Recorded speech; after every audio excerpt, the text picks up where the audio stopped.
Hello students, welcome on this channel. Students, इस video में आप लोग देख रहे हैं यूपी टेट नवंबर 2018 का क्वेश्चन पेपर। आप लोग देख रहे हैं व्याख्या सहित हल प्रश्न पत्र। ओके, ये देखिए, ये पेपर सेकंड है 6 to 8 का। ठीक है, और अभी हम लोग चाइल्ड डेवलपमेंट और पेडागोजी का हम लोग ये क्वेश्चन पेपर सॉल्व करेंगे। ठीक है, विथ कंप्लीट एक्सप्लेनेशन, व्याख्या सहित हम लोग पूरा इसका क्वेश्चन इसका हम लोग स्टडी करेंगे। ठीक है, तो चलिए स्टार्ट करते हैं वीडियो को।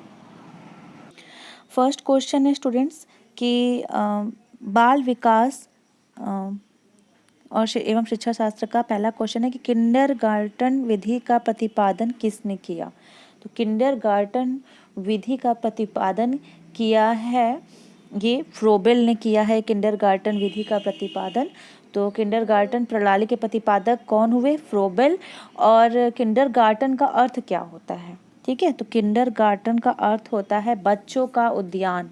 ठीक है, मतलब बच्चों का बगीचा, ग्रुप ऑफ स्टूडेंट्स। ठीक है, तो ये है अर्थ किंडरगार्टन का। और इसके जो प्रतिपादक हैं ये हैं, प्रतिपादन किया है फ्रोबेल महोदय ने। ओके, सेकंड है कि संकलनात्मक परामर्श के जन्मदाता हैं, कौन है? तो इसका राइट आंसर हो जाएगा ऑप्शन बी, थॉर्न।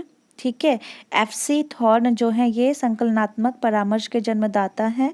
और ये इसका एक्सप्लेनेशन देख लीजिए कि संकलनात्मक परामर्श के जन्मदाता FC थॉर्न जो है। और इस प्रकार के परामर्श में परामर्शदाता न तो अधिक सक्रिय होता है और न ही अधिक निष्क्रिय होता है। ओके, अगला क्वेश्चन है कि छात्र के अवांछित व्यवहार के संशोधन हेतु सबसे प्रभावी विधि है। तो सबसे प्रभावी विधि है अवांछित व्यवहार के कारणों का पता लगाना तथा उपचारों का सुझाव देना। ऑप्शन डी इसका सही आंसर होगा। तो एक्सप्लेनेशन भी इसका देख लीजिए कि छात्र के अवांछित व्यवहार के संशोधन हेतु सबसे प्रभावी विधि अवांछित व्यवहार के कारणों का पता लगाना तथा उपचारों का सुझाव देना है। ठीक है, अगला है डिस्लेक्सिया संबंधित है किससे? तो डिस्लेक्सिया संबंधित है, ऑप्शन बी देखिए इसका सही आंसर होगा कि पढ़ने संबंधी समस्या से। अब देखिए स्टूडेंट्स, ये बहुत ही इंपॉर्टेंट है। इसमें एक्सप्लेनेशन में देखिए ये सभी जितने भी ये आते हैं, ये सब सारे डिस्ग्राफिया क्या होता है, डिस्लेक्सिया, डिसकैल्कुलिया और अफेजिया या डिस्फेजिया ये आता है क्वेश्चन कि ये क्या होता है। तो इसको आप लोग देख लीजिए। लेखन संबंधी समस्या जो होती है, लिखने से रिलेटेड जो प्रॉब्लम्स होती है बच्चों को, तो उस डिजीज को क्या कहते हैं? डिस्ग्राफिया या डिस्प्रैक्सिया।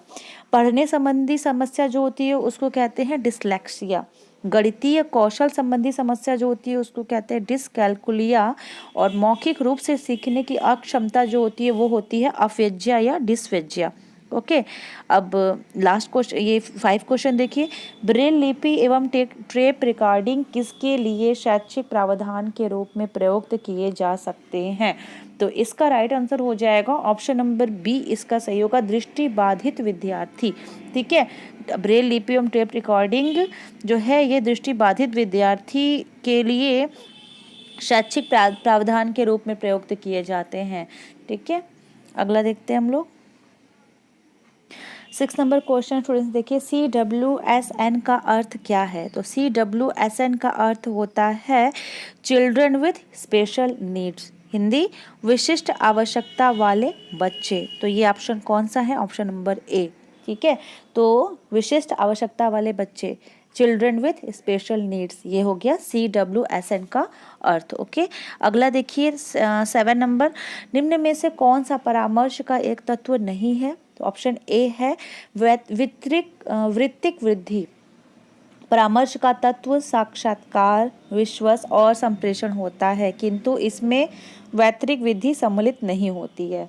ओके, तो ये जो ऑप्शन CBD है, विश्वास, साक्षात्कार और संप्रेषण, ये परामर्श का एक तत्व है। लेकिन इसमें क्वेश्चन पूछा है कि कौन सा परामर्श का एक तत्व नहीं है, तो ऑप्शन ए है ना, वृत्तिक वृद्धि, ये नहीं है। अगला है मनोविज्ञान शाला उत्तर प्रदेश में कहाँ स्थित है? तो ये स्थित है इलाहाबाद में। ओके, 1942 ईस्वी में इसको स्थापित किया गया है। और यह जो स्थापना इसका किया है आचार्य नरेंद्र देव जी की अध्यक्षता में किया गया है। ओके, तो मनोविज्ञान शाला उत्तर प्रदेश में इलाहाबाद में स्थित है और यह कार्य आचार्य नरेंद्र देव की अध्यक्षता में किया गया है सन 1942 ईस्वी में। ओके, अगला देखिए 9वां क्वेश्चन कि जो संबंध स्किनर का चूहों से, थॉर्नडाइक का बिल्लियों से है, वही संबंध कोहलर का किससे था। तो यहाँ पर इसका मतलब ये है कि स्किनर ने जो प्रयोग किया था उन्होंने चूहों पर प्रयोग किया था, थॉर्नडाइक ने बिल्लियों पर प्रयोग किया था, तो कोहलर ने जिस चीज़ पर प्रयोग किया था वो इन चारों ऑप्शन में से क्या होगा, तो होगा वनमानुषों पर। ठीक है, जो कोहलर थे उन्होंने वनमानुषों पर प्रयोग किया था। तो और इनके इस सिद्धांत को अंतर्दृष्टि सूझ का सिद्धांत कहा गया है।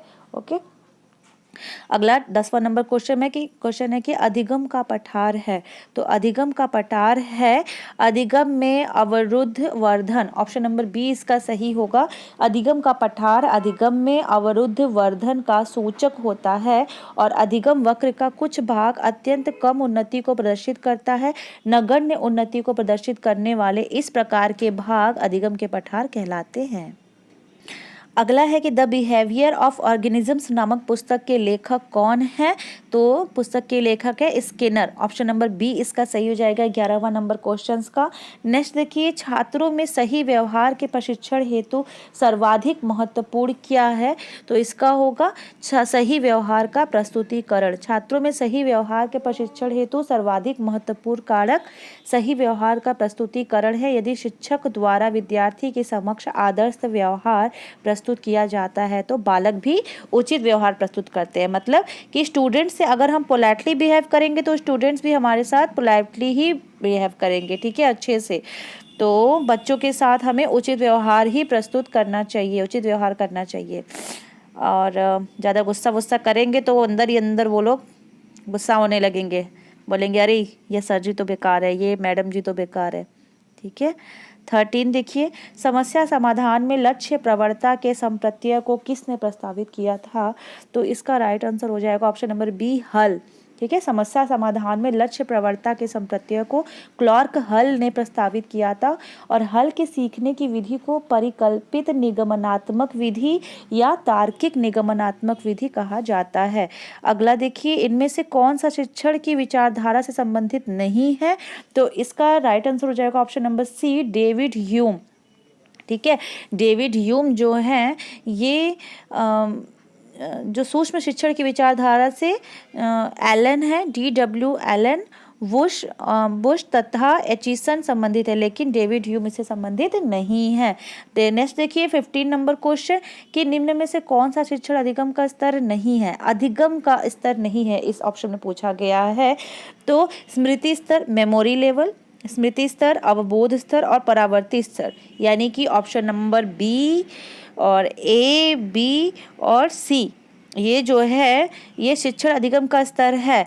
तो इनमें से कौन सा स्तर बच गया, दूरवर्ती स्तर। ठीक है, तो ऑप्शन नंबर डी इसका होगा कि ये अधिगम का स्तर नहीं है, दूरवर्ती स्तर। अगला 16 देखिए 16वां नंबर क्वेश्चन कि निम्न में से कौन सी कक्षा शिक्षण में जनतांत्रिक शिक्षण नीति नहीं है। तो इसका राइट आंसर हो जाएगा स्टूडेंट 16वां का ऑप्शन नंबर बी हो जाएगा कि व्याख्यान कक्षा शिक्षण में जनतांत्रिक शिक्षण नीति नहीं है, जनतांत्रिक शिक्षण नीति नहीं है।